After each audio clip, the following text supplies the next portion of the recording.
11 signs you're called to be a shaman. By accessing the invisible realm, shamans can tap into a powerful way of guiding their lives and the lives of others. Mateo Sol writes, "It was late into the night that I drank a mixture of what appeared to be pulverized herbs. The haunting sounds of the song suddenly appeared around me, intensifying my feelings of being utterly lost in an alien universe. The sounds that kept drawing me in had a pleading quality that made me want to weep with sorrow. As I started singing, I realized my song was inviting the spirit of the herb to move into my body. I wanted it to stop, for it to be over. In that moment, I knew it was too late. I had left this reality," he said. He said, "I was canoeing through the infinite stream of the unconscious mind, and the song was my solitary paddle. It was up to me to avoid the rapids and control the currents by making the song more beautiful, by begging the spirit of the herb to guide me and heal me. This was my initiation into shamanism, but before this experience I found I had to first understand the identity, the signs of my shamanic calling." What is a shaman? At its most basic level, shamanism can be understood as a collection of ancient techniques that help to awaken and expand consciousness, as well as heal humanity's inner wounds. Shamanic practice is the earliest known form of religion that our ancestors experienced. The different number of spiritual techniques used to expand our conscience and provoke mystical experiences was astonishing. These techniques range from chanting, fasting, and nature immersion to incessant trance dancing and ingesting hallucinogenic plants.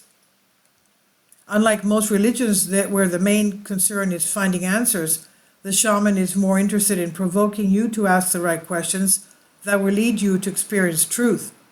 The shaman does not pursue meaning, he or she creates it by bringing the sacred to an otherwise mundane reality. The word shaman first originated in Siberia as the word shamarambi, meaning to excite oneself, or samdambi, meaning to dance. The shaman therefore excites himself into a divine frenzy or ecstasy through drum beating and dancing, while he passes into a trance when his spirit leaves his body.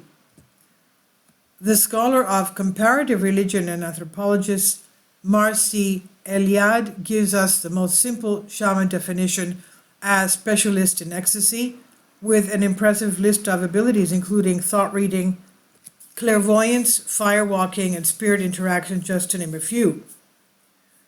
It's these moments of ecstasy, of ego death, that provide an experience of reality that is larger, deeper, and infinitely more exquisitely beautiful. Shamans worldwide know that in order to understand society and live more fully attuned to reality, they need to go wild, travel out of their normal minds, and visit the invisible world of spirit, which is the undercurrent of the visible world. By accessing the invisible realm, shamans can tap into a powerful way of guiding their lives and the lives of others. Training as wounded healers. By the time we become adults, most of us are so alienated from ourselves and the earth, indoctrinated by media, and deluded by quote-unquote false needs created by the consumer culture, that there's little hope for us connecting with other worlds surrounding us. In tribal cultures, shamans or healers often experienced an illness that gave them the insight they needed to heal themselves and then bring wisdom to their people. This experience echoes Socrates' notion that our greatest blessings come to us by way of madness. It's often through the great struggle that shamans break free from their illnesses and awaken to the truth. By learning how to cure themselves, they also learn how to cure others. It's because of this initiation process that the shamans are often called wounded healers. 11 signs of shamanic calling. There are 3 stages of becoming a shaman: the calling, training, and initiation process. In the past, you were trained to be a mentor or an older shaman, but in today's world, most shamans won't know how to recognize their calling to even begin their training. Most people undergoing the shamanic calling won't understand what's happening to them and will therefore feel overwhelmed by fear. But it's through training that shaman in making becomes a master of the sacred, of being able to effectively find, protect, and use the creative but intense energies of the sacred for therapeutic or other beneficial purposes. And here are some of the signs that you might experience if you're being called to be to the shamanic path. 1. You feel a strong connection to nature. Shamans understand the web of life, quote unquote, that everything on earth is deeply interconnected through the web of spirit. Nothing embodies this understanding better than nature, how it nurtures us, and how we nurture it with a mutually dependent relationship. 2. You enjoy solitude and find it hard to fit in with others. Shamans in most cultures were solitary individuals, often living in the outskirts of the village, and they were often considered eccentric or quote unquote different. However, they were respected because of the wisdom they shared. Because of their unique gifts and sensitivities, shamans would never fit into a typical society because they acted as the bridges between this world and the unseen worlds. 3. You've experienced a near-death out-of-body or mystical experience. To be a shaman, you must experience a complete death and rebirth, and often this can present itself as a temporary illness or a shocking crisis of some kind that ignites an existential crisis. It's through overcoming and healing from this terrifying order that the shaman-to-be surrenders everything they know as a truth for whatever wisdom they're meant to learn. 4. You felt a subtle healing energy in your hands. Many shamans are born with the capacity to act as curanderos, as masters of living energy. In other words, they have the ability to control and manipulate the energy in their bodies and the bodies of others. Carrying healing energy is often manifested as having good circulation of blood in your hands. Your hands will almost always feel warm to the touch or even boiling hot, and you might sometimes feel subtle energy emanating from them. 5. You have the ability to read others, quote unquote. Some shamans are born with the gift of vision or the capacity to look at other people and see the illness that they may be carrying or spiritual obstacle they must overcome. People with a shamanic calling frequently report psychic abilities such as clairvoyance, clairaudience, or other paranormal experiences. 6. You have ancestors who were healers or medical herbalists. Many cultures believe that the gift of being a shaman is inherited and can only be passed down through generations. Of course, in today's world, it's almost impossible to know whether any of our ancestors were healers, as our recent ancestors, much like ourselves, never claimed and cultivated this shamanic gift. Number 7, you have a vivid or prophetic dreams. Some shamans were born with the natural ability to travel between realms, to bring back information and even see visions of future events through their dreams.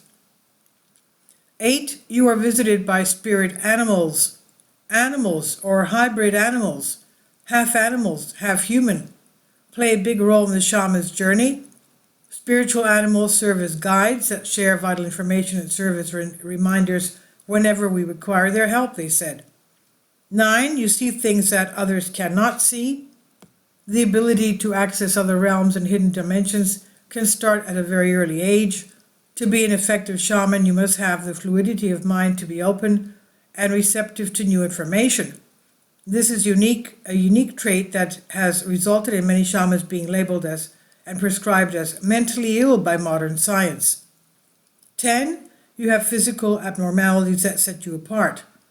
In the past, many physical characteristics such as being born with extra fingers or toes, or with a caul, a thin membrane covering your head, at birth were considered spiritual signs or omens that a person has a special relationship with the spirit world. 11, you feel a calling to help, heal, or ease the suffering of others.